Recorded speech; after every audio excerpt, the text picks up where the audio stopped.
Gira,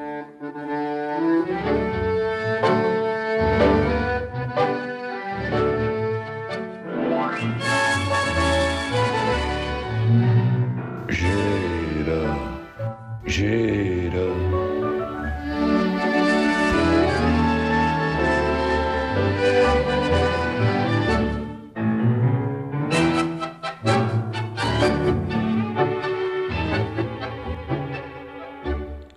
Claro, tiene usted razón. Sí, pasemos rápido, pero parémonos. La nueva directora de contenidos,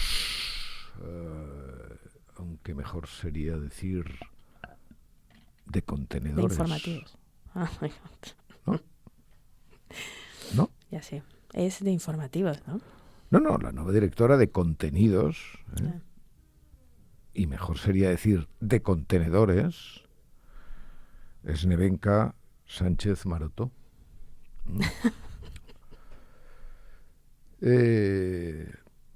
Mire, aquí hay una cuestión puramente técnica, ¿no?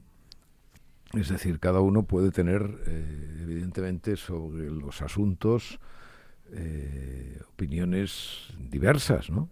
E incluso una misma persona puede tener sobre los asuntos opiniones diversas conforme los años pasan o el sexo cambia, ¿no? Porque ahora, claro, ahora imagínese usted el impacto que es sobre las opiniones, esto de los yoes sucesivos que abogó Espada, pionero como en tantas otras ocasiones. Claro, imagínese usted esto de los yoes sucesivos cuando está el cambio de sexo por medio, ¿no? Claro. O sea, imagínese, o sea, claro, ¿cómo le vas a pedir a una mujer que defienda los mismos puntos de vista que un hombre? ¿No? No. ¿Lo ve usted esto o no? ¿Sí o no? No, pero a propósito Se refiere usted de Gascón, sí o no. O sea, Carla Sofía Gascón, ¿no? claro, o sea, entonces, o sea, toda esta polémica y tal ignora el hecho fundamental de que, claro, o sea, si ya se dice que los que hablan catalán tienen una determinada visión del mundo que les da la lengua, como los que hablan castellano, inglés, bueno, estas cosas que dice todo el mundo, no solo el nacionalismo, sino el mainstream, etcétera, etcétera. Bueno, pues imagínese usted si eso hace la lengua, ¿no? Cambiar la visión del mundo que uno tiene, No sé qué pasaría con el pobre Cansino Sassens, que hablaba 12 lenguas, ¿no? Imagínese usted el lío que tendría de identidades ese hombre, ¿no? 12 lenguas ahí pugnando para ver quién impone su visión del mundo. ¿No, Santos? ¿Lo ve usted? Me va siguiendo, ¿verdad? Va siguiendo porque estoy desplegando las redes, Sí, las redes sí, neuronales. ya lo veo. Las redes neuronales. Ya recogeremos. Entonces, si el sexo, si la lengua hace eso, imagínese que hace el sexo, ¿no? Porque claro, si uno evidentemente en un momento determinado decide dejar atrás su condición masculina para convertirse en una mujer o viceversa, pues naturalmente las opiniones cambian, etcétera, no permanecen impasibles ante una drástica intervención de la realidad como la del cambio de sexo, ¿no? Bueno. Entonces, yo puedo admitir que las personas tengan opiniones, entre otras cosas porque yo tengo las mías y son bastante fuertes, ¿no? Y por lo tanto, y también tengo, y exijo y reivindico, evidentemente, el derecho a cambiarlas cuando me plazca. Entonces, por lo tanto, a mí lo que la señora Sánchez Maroto opine sobre el mundo y sobre el feminismo y sobre cualquier otra cosa me trae sin cuidado y no la hace, en principio, no la hace inhábil para ocupar el cargo de directora de contenidos, ¿no? No, porque incluso personas con las ideas completamente averiadas desde mi punto de vista, pues pueden convertirse en personas que hagan su trabajo de una manera digna. Pero es que este no es el caso de Nevenka Sánchez Maroto. Nevenka Sánchez Maroto hizo en su momento un documental pagado por la productora Neutral que lleva esta muchacha Ana Pastor, y cometió un documental, ¿no? Cometió un documental porque ese documental era pro Nevenka, era pro feminista, era pro tal, era pro no respetar la presunción de inocencia de los hombres. Me da igual, o sea, esto es lo de menos. Ese documental era un falseamiento innoble de lo real y de la verdad, de la primera secuencia a la última.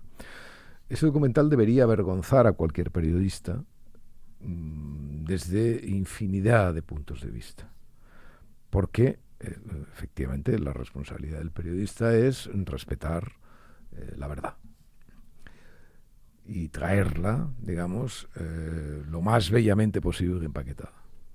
Ese documental es la prueba de que Nevenka Sánchez Maroto es necia, profesionalmente hablando. ¿Vale? No las opiniones que tenga, no, es que es necia técnicamente hablando. No está capacitada. Si no está capacitada para hacer un documental, mucho menos está capacitada para ser la responsable de contenidos de Televisión Española. De ahí que mejor sea llamarla la responsable de los contenedores de Televisión Española. Dicho esto, con toda la contundencia que me caracteriza, vamos a hablar de los bravucones. De los bravucones. Hay un bravucón mayor que gobierna el mundo, que se llama Donald Trump. Donald Trump tiene una serie de bravuconerías históricas y legendarias, de esas que no ha llevado nunca a la práctica, en fin, que usted conoce muy bien y que yo conozco muy bien. Lo único que deseo es que su pretensión de arrasar Gaza para convertirla en una riviera y trasladar a sus habitantes a lugares remotos, pues bueno, quede una vez más como una bravuconería, entre otras cosas porque lo que esa decisión seguramente implica es un atropello indigno y miserable contra los derechos humanos. Bueno, seguramente no, con toda seguridad. No, seguramente no. ¿Qué quiere decir? Quiero decir que seguramente indica probabilidad y si es un atentado contra los derechos humanos. Aunque el lugar esté destruido, imagínese, ya está destruido, entonces la gente se tiene que ir de ahí y bueno, puede claro. reconstruir. Pero digamos que este es el nivel de la bravuconería, ¿no? O sea, él dice eso, bueno, y luego pues evidentemente todas sus bravuconerías, como por ejemplo cuando está, en fin, ya ha habido 2 jueces que le están pasando lista respecto a su pretensión de que el hecho de ser norteamericano ya no dependa del lugar de nacimiento, bueno, etcétera. Entonces, todo eso está con Trump descontado, con toda su impotencia, con toda la malignidad de su impotencia, ¿no? Porque bueno, ya hemos hablado muchas veces de Venezuela, ya hemos hablado muchas veces de Cuba, de sus planes exhibidos, luego nunca llevados a cabo, etcétera, etcétera. Con lo cual la bravuconería ahí se hace maligna porque la demagogia, en este caso, implica esperanzas, ¿no? O sea, implica esperanzas para los buenos, ¿no? Esperanzas que no se cumplen y esperanzas que luego, pues, evidentemente llevan al desaliento y a la tristeza de personas que confiaron, evidentemente, además de buena fe, en que este hombre sería capaz de revertir algunas de las situaciones de iniquidad que hay en el planeta, ¿no?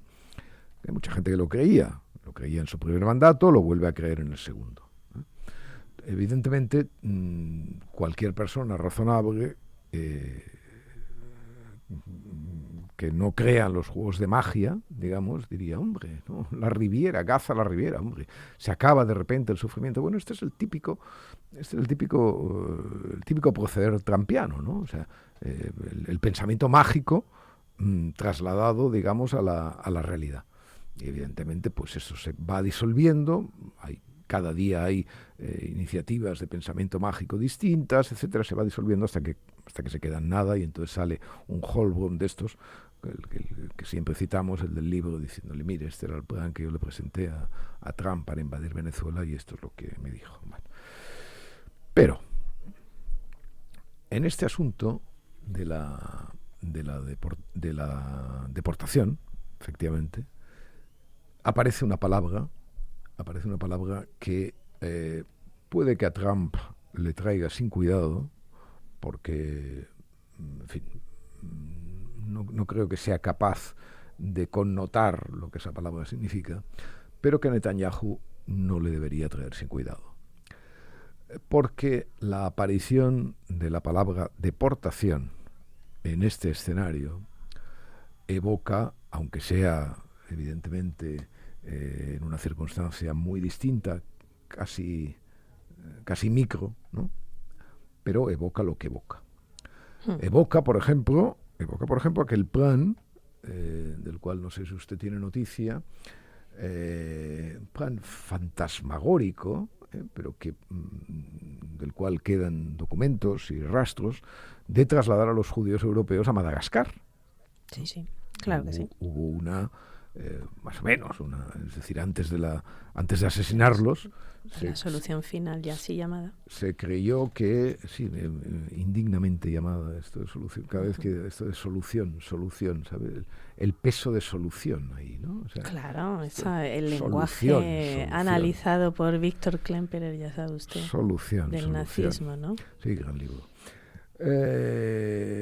Pues el plan ese de llevar a los judíos a Madagascar también, sí, Madagascar nunca profundicé en eso, ¿no? Pero tampoco sé muy bien, debe haber razones evidentes para que Madagascar pudiera ser el destino. Bueno, antes de asesinarlos, pues hubo ese plan de deportación. Entonces, claro, la repulsión que causa Netanyahu asumiendo la deportación de hombres y mujeres, es decir, a partir de un plan completamente irreal, condenado por la comunidad internacional, etcétera, etcétera. Bueno, pues la bravuconada se hace especialmente siniestra en este caso. Esperemos en todo caso que quede como una bravuconada. Hay bravucones menores, por supuesto, y nosotros tenemos uno muy cerca, ¿no? Que es el bravucón presidente que nos gobierna. Ayer volvió en la presentación de un fantasmal observatorio de supuestos derechos digitales, volvió a la carga con sus estupideces respecto a la necesidad de poner control, vetos, en fin, puertas al campo, desde luego desde el punto de vista técnico, pero a erigirse en este nuevo papel de demagogo europeo que ha adoptado, y que evidentemente nadie se cree, excepto la prensa socialdemócrata, que naturalmente le da eco y panoplia. Bueno, volvió a insistir en este asunto, y yo vuelvo a insistir en este asunto porque me parece absolutamente fundamental solamente para desvelar la mafia discursiva que hay en estas propuestas, ¿no? Que no resisten, por otra parte, la mínima luz analítica. Usted imagínese que alguien dijera, no, es que tenemos que construir una alternativa a Google, tenemos que construir una alternativa a WhatsApp, tenemos que construir una alternativa a ChatGPT, y esto lo vamos a hacer los españoles. Bueno, eso es básicamente lo que está vendiendo el presidente del gobierno. El presidente del gobierno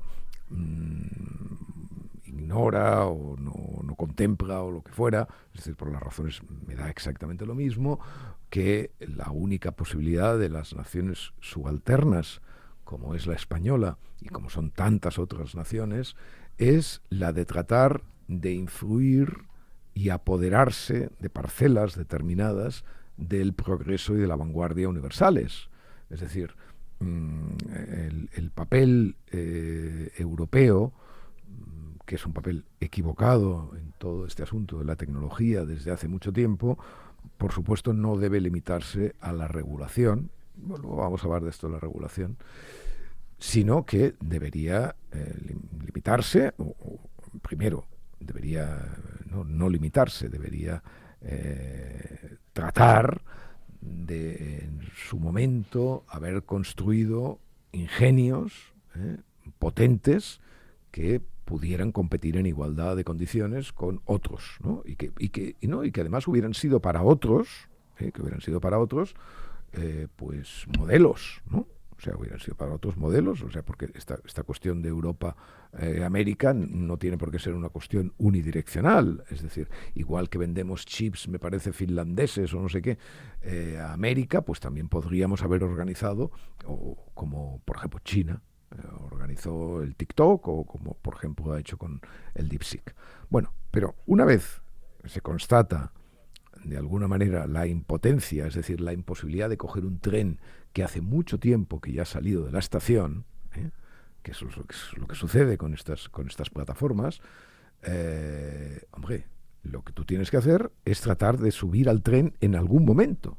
Es decir, no intentar construir trenes que evidentemente van a ir mucho más lentos y van a llegar mucho más tarde.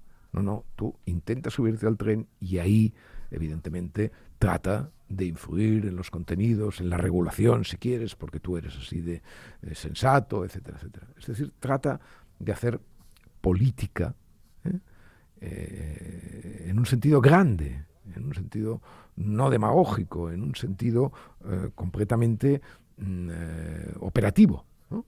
Que esto es, por ejemplo, lo que muchísimas veces ha hecho y lo que lo distinguía y lo que aportaba a la Unión Europea este grado de realismo, los ingleses, ¿no? Los ingleses siempre se han movido en esta dirección respecto a los Estados Unidos. Es decir, conscientes de su limitación, conscientes de la pérdida del imperio, conscientes de todas estas, evidentemente, realidades, ¿no?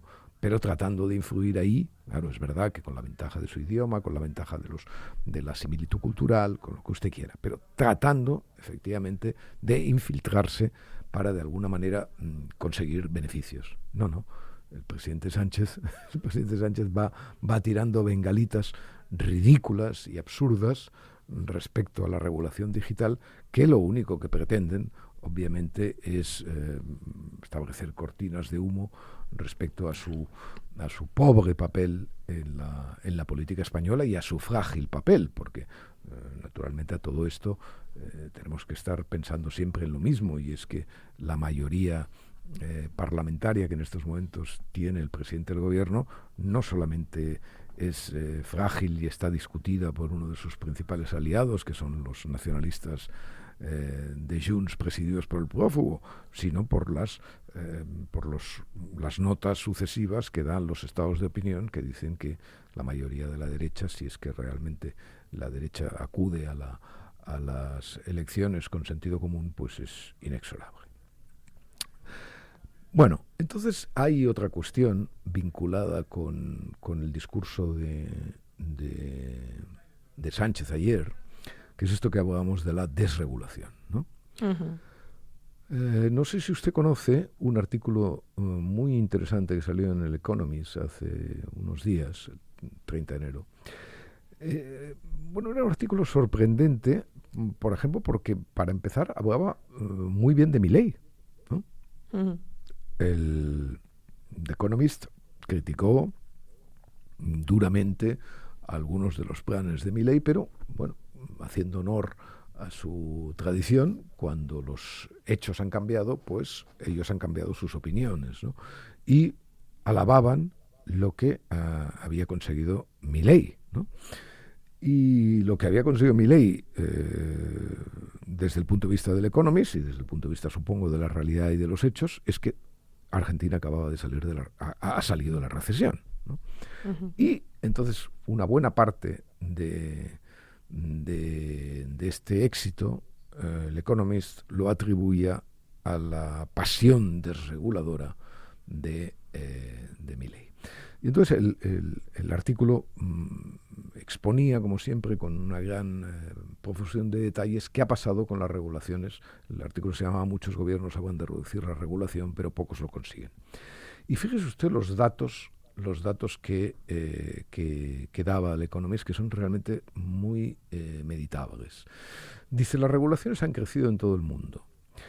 La normativa federal en Estados Unidos ha pasado de tener 20.000 páginas, es decir, la normativa federal en Estados Unidos tenía, a principios de los 60, 20.000 páginas, solamente, a las 180.000 que tiene hoy. 20 a 180.000 en 80 años. Se calcula que los estadounidenses pasan unas 35 horas por persona haciendo papeleo. A ver, yo he dicho 80 años, no, del 60... De 60 no. No, del 60 al 24 van 64 años, ¿no?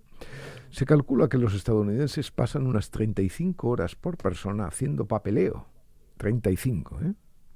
Frente a las 27 que pasaban en 2001. En 2001, ¿no? ¿Vale? Esta regulación, por supuesto, no ha traído una mejora en la productividad. Economist dice que los administradores de prestaciones en el Reino Unido producen un 20% menos que en 1990. Da otro ejemplo, la burocracia canadiense no ha aumentado su productividad en 10 años, mientras que el sector privado creció un 7%. Bueno, todo esto, y más todavía, según el Banco Mundial, los altos directivos de Francia dedican el 20% del tiempo a ocuparse de las regulaciones. El Economist advierte que esto no justifica que la bravuconería, una más, que el problema se vaya a solucionar despidiendo a los burócratas como pretende Trump, ¿no? Porque efectivamente despedir a la mitad de los burócratas no reduce en sí mismo la burocracia, ¿no? Si las reglas siguen siendo las mismas, concluye el Economist, la mitad restante tendrá el doble de trabajo, lo que hará que la burocracia sea aún más lenta que antes, ¿no? Bueno, entonces, la apuesta del Economist evidentemente es reducir la regulación. Pero claro, esta reducción de la regulación, en el fondo, ¿qué es? O sea, es la reducción de la protección que los estados del bienestar han generado. O sea, porque detrás de esto solo hay protección. Solo hay protección y hay una parte de esa protección que evidentemente tiene sentido, ¿no? Tiene sentido, lógicamente, ¿no?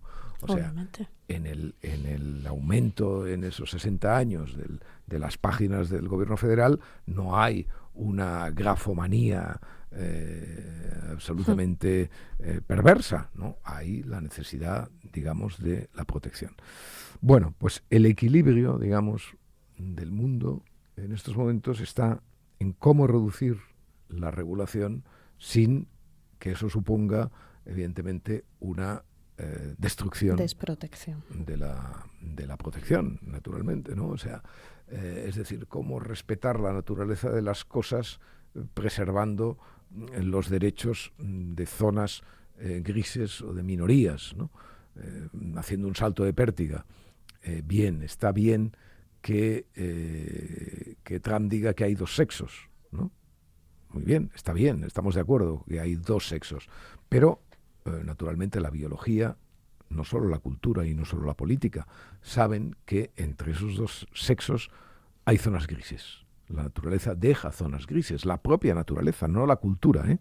No la cultura, no el gobierno, no la política, no, hay zonas grises. ¿Qué hacemos con esas zonas grises? ¿No?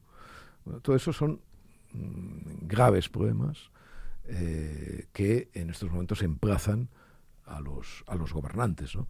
Y que desde luego no se pueden resolver con bravuconadas. No se pueden resolver con bravuconadas. No he acabado todavía con el discurso de Sánchez, ¿eh? No se cree usted, porque este hombre que va, en fin, eso que nos da así, siempre pretendiendo, ¿no? que con el dedito levantado y haciéndose, en fin, con esa arrogancia. En un momento determinado de esta intervención habla de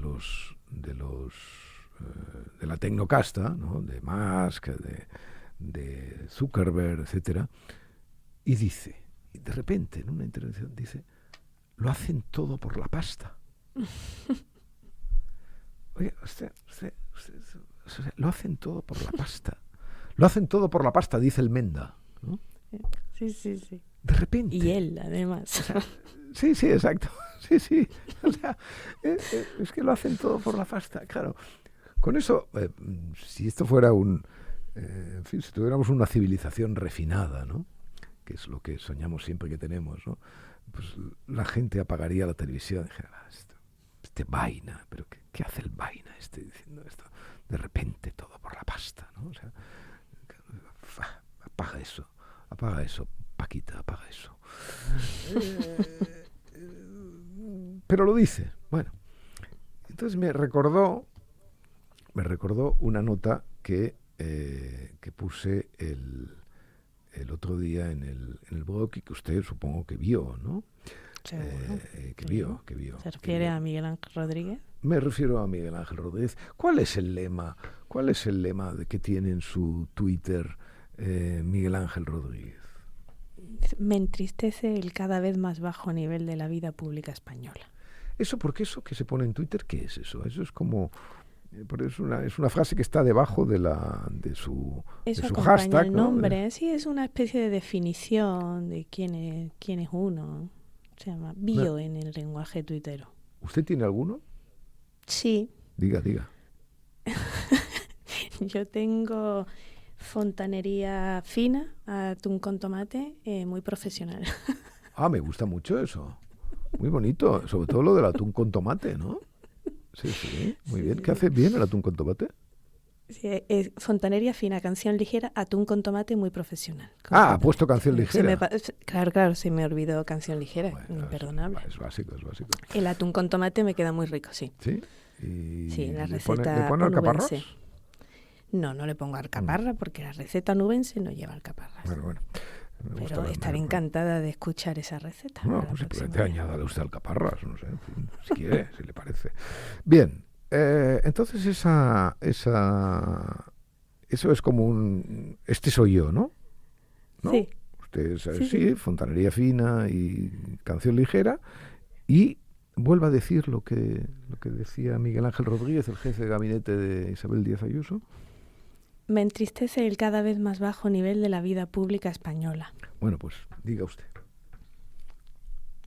Bueno, puso una serie de tweets comentando otro tweet, por ejemplo, de Óscar López.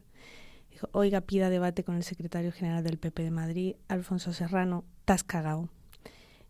Hace 11 horas... ¿Cómo es que, mira, me molesta repetirlo, ¿no? Sí, pero es que... T'has cagao, dijo. Escribió. Sí, escribió. El bajo nivel de la política, ¿cómo era? Sí. Me entristece. El cada vez más bajo nivel de la vida pública española. Bien. ¿Y qué más? ¿Y qué más? Hace 11 horas que la presidenta Díaz Ayuso ha propuesto un debate en televisión con el presidente Illa, esto fue en una entrevista con Ana Rosa Quintana, para hablar abierta y sinceramente de la financiación de Cataluña. No han dicho nada. Tan cagaos, no sé... ¿Cómo leer esto? Vale. Decididamente se han vuelto locos, desesperados, ni ganaron elecciones, ni quedaron siquiera segundos en Madrid. Van todos pa'l manicomio, así escrito. Vale. Bueno, pues el bajo nivel, el alto nivel del Twitter del secretario este.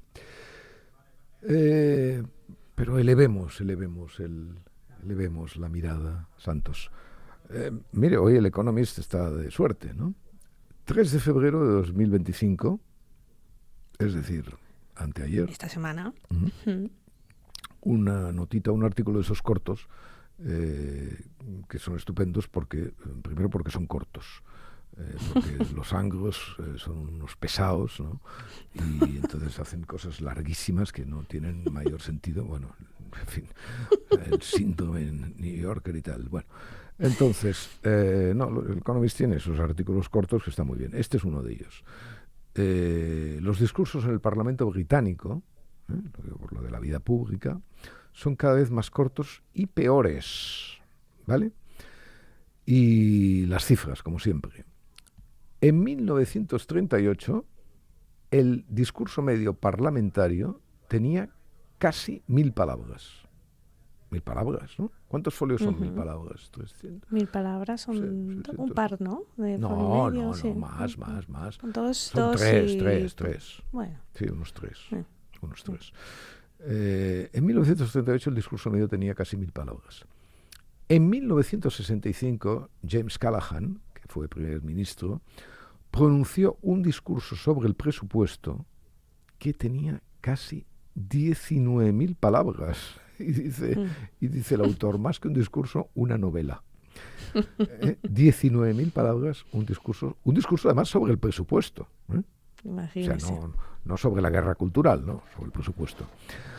Hasta 1970, la media de palabras, o sea, entre, digamos, los años 60 y los años 70, seguía siendo de casi 900. Bueno, y luego empezaron a reducirse drásticamente después de 2015, cuando apareció la función de vídeo en Twitter. El año pasado, o sea, el 2024, la media fue de 460. Y dice el cachondo, menos que una novela y más que unos cuantos tweets. Y la conclusión es, bueno, está muy bien el párrafo final. Dice, el verdadero problema con el Parlamento no es solo que la gente no pueda hablar, es que nadie escucha. El Parlamento, dice Ben Griffin, profesor titular de Historia en la Universidad de Cambridge, se está volviendo periférico. Los escaños del Parlamento son menos un lugar al que acudir para plantear preguntas que para protagonizar clips de Twitter. Los escaños del Parlamento son menos un lugar al que acudir para plantear preguntas que para protagonizar clips de Twitter. Vea usted una sesión de control de nuestro Parlamento, Ya. observe sobre todo las intervenciones de nuestro burócrata mayor,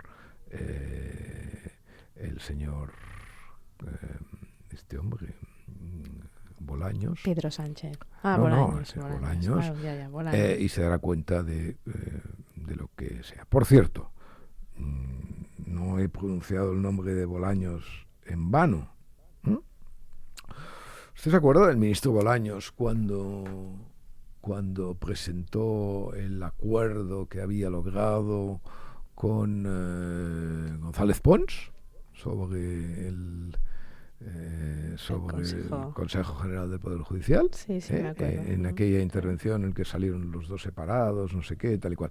Bueno, dado que estaba González Pons, el novelista, que debe de hacer algunos discursos de esos largos, dado que estaba González Pons, el novelista, y dado que estaba el burócrata Bolaños, tal, pues uno ya podría imaginar que todo era ficticio, ¿vale? Algunos, he de decirle, santos, con unción, que ya lo dijimos, ya lo dijimos. Y efectivamente todo era falso. Es decir, no había acuerdo, no había renovación, excepto para una cosa puramente técnica y de reparto de los cromos, que era el nombramiento de jueces, etcétera, y de renovación de algunas instituciones y de algunos juzgados. Nada más que eso. Sobre el asunto fundamental, que era la elección de los miembros del Consejo General del Poder Judicial, es decir, lo que había bloqueado realmente la renovación, evidentemente no había un acuerdo, sino echar la pelota, como en el rugby, pa'lante, como dice pa'lante, ¿no? La pelota pa'lante. Bueno, ayer, cuando acababa el plazo que se había dado a sí mismo el Consejo General del Poder Judicial y la reunión entre estos dos, 6 meses, me parece, después, que tenían que presentar una propuesta de renovación de cómo se iban a renovar los miembros del Consejo General, ¿no? Por 3/5, me parece, no sé qué. Bien.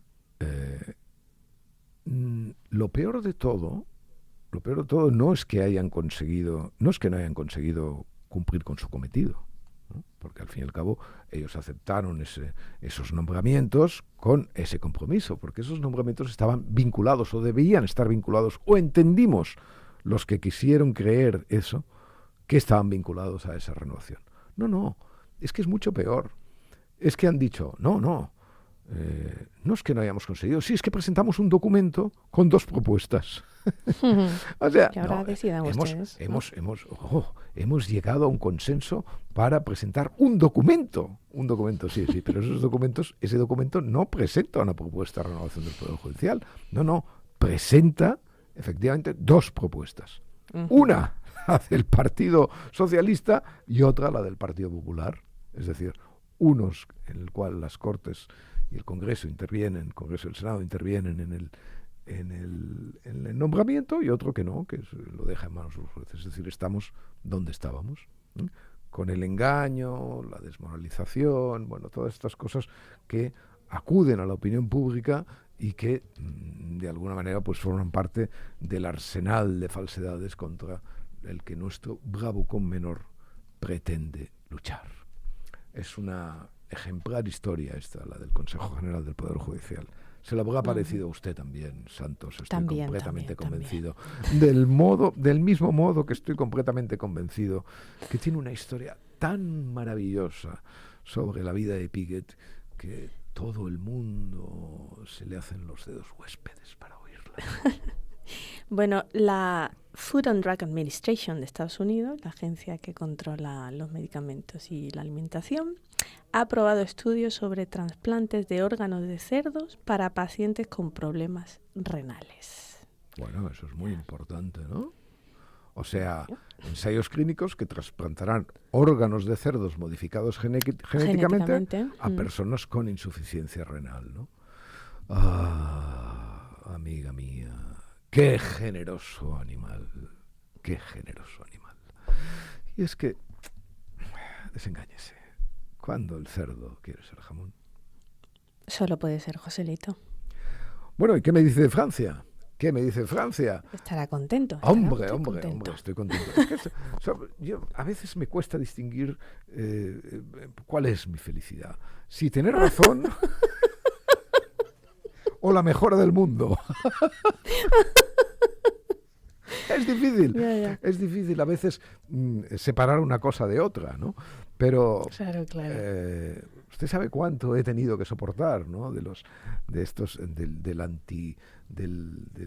estos absolutos, antifranceses que prueban, antigabachos, ¿no? que prueban nuestro mundo y que incluso se cuentan entre nuestros oyentes más fieles, ¿no? Macron, el ridículo, Macron, va en manos de la ultraderecha, ¿Macron qué? Macron ha roto el frente de izquierdas. ¿Vale? Es decir, Macron es igual, la pobre esta mujer de la Le Pen, que por cierto se va a tener que someter dentro de poco a un proceso judicial que igual acaba con su inhabilitación, pero bueno, esto es otro asunto. se ha añadido ahora al no a la moción de censura de Mélenchon, porque ya Le Penchon no funciona. Porque claro, Le Penchon funcionaba solamente con la aquiescencia del Partido Socialista, naturalmente. Entonces sí, porque Le Penchon los números no le dan para plantear solo con su alianza espuria, bueno, relativamente, con Marine Le Pen no le dan para los números que pretende, ¿no? Y entonces ahora Marine Le Pen se añade, no vamos a tal, no vamos a apoyar esta moción de censura. Bueno, pues sabía perfectamente que la moción de censura no prosperaría. Y no prosperaría porque, efectivamente, expresando lo mejor del centro político, de la razón, del espacio de razón ese que todos los países están obligados y mucho más en este momento a construir. Macron no solamente ha conseguido el apoyo de los republicanos, es decir, no solamente ha roto la derecha de Marine Le Pen, o sea, esa especie de cinturón de hierro de la derecha, desgajando a los republicanos de esa tentación derechista, sino que ha hecho lo mismo con Mélenchon y el Frente de Izquierdas. De tal manera que, por una parte, los republicanos y por la otra parte, el Partido Socialista, se han aplicado a la necesaria tarea de construir una mayoría parlamentaria razonable, ¿vale? Una mayoría parlamentaria razonable que lo primero que ha hecho ha sido aprobar unos presupuestos. Uh-huh. ¿Y sabe lo que ha dicho Bayrou con esto de los presupuestos? ¿Qué ha dicho? Ha dicho una cosa que le sonará a usted los oídos ahora, estos oídos que se han de comer la tierra. Ha dicho, un país no puede vivir sin presupuestos. No, lo digo porque a ver qué hace nuestro Bagabuco. Ya. Y nos estamos yendo casi y sin Barning no nos podemos ir. No, es obligatorio. Por fin hay estudios que estudian estas deconstrucciones masculinas. No, Hay ¿de qué me está hablando? De la deconstrucción, de los talleres de deconstrucción. Mire, no, pero estoy un poco triste porque... ¿Por qué? Sí, porque empecé a ver la serie esta de Machos Alfa que me gustó tanto, los dos primeros. Sí, muy divertida. Sí, pero este tercero ya es... He visto dos capítulos. La tercera no. No la he visto. He visto 2 capítulos. Bueno, igual por inercia, pues voy, pero son un poco decepcionantes, ¿sabe? Vale, ya es que Dios. el chiste ya no... Claro, es que esto es como el chicle, ¿no? O sea... Bueno, pues ya no sabe, ¿no? Cuando se lleva demasiado tiempo en la boca, pues solo es goma. Pero bueno, pero en fin, no sé. Vamos a ver qué dice este estudio, me interesa muchísimo. Bueno, es un estudio en Sex Roles de Jessica Pfaffendorf y Terence Hill que dice, el título es Desinversión masculina estratégica. Comprensión de las transformaciones contemporáneas de la masculinidad y sus implicaciones psicosociales. Esto de la desinversión estratégica... Si los papers tuvieran... En fin, nos pasaron un periodista que titulara... En fin. Exacto. Sí. Bueno, los hombres que van a los talleres, ¿vale? Exactamente, sí. Los hombres que no están de acuerdo con los roles masculinos tradicionales y que de la masculinidad hegemónica lo llaman, y entonces quieren cambiar. Entonces, los resultados sugieren que la desinversión masculina estratégica es más común entre los hombres jóvenes y con educación universitaria, pero no es necesariamente exclusiva de los hombres con privilegios unilaterales. O sea que, de hecho, los hombres que experimentan dificultades... Sí, ojo que se viene el macho obrero y campesino, de alguna manera, ¿no? Sí. O sea, bueno, y entonces esto les causa mayores niveles de... O sea, cuando van a los talleres, ¿no? Sí, no, pero esto que es importante, lo de los privilegios, porque los hombres que experimentan dificultades económicas son especialmente propensos a desinvertir en la masculinidad. O sea, claro. ¿No? Bueno, ¿qué les causa? Pues mayores niveles de angustia, ira, ansiedad y depresión, menor sensación de control sobre sus vidas. O sea, que al dejar de ser machos no hacen pie, que se dice, ¿no? No hacen pie, sí, no hacen pierden pie, ¿no? Pierden pie, o pierden polla, pierden pie. Bueno. Quizá la sigan teniendo, digo yo. Bueno, no sé, vaya usted a ver, a lo mejor en fin, la última clase a lo mejor supone la desinversión genital, vaya usted a pensar. En fin. Bueno, pues venga, bueno, las conclusiones.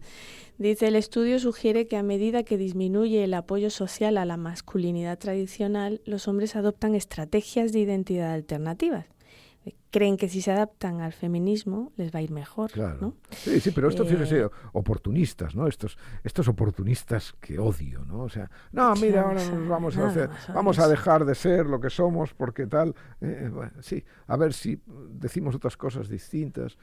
Y entonces, ¿qué pasa?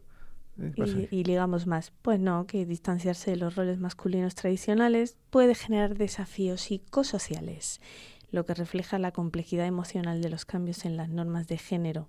Entre otras cosas, porque las mujeres quieren todo eso para el marido del prójimo, pero no para el suyo. Ah, eso está muy bien dicho y es muy agudo, Santos. O sea, estos tipos creen que si se adaptan al feminismo les va a ir mejor, van a ir a ligar más, porque se creen que lo que las mujeres van diciendo por ahí, muy perras, es que sí, que quieren a tíos que lloran, cooperan, hablan de sentimientos, no son posesivos. Mentiras, ficciones, todo. Pero hay algo que no es ficción, y es que cuando salen del taller están mucho peor de lo que entraron. Pero Santos, siempre atenta y en guardia, sabiéndolo todo. Y lo Siempre. principal, que al mundo nada le importa.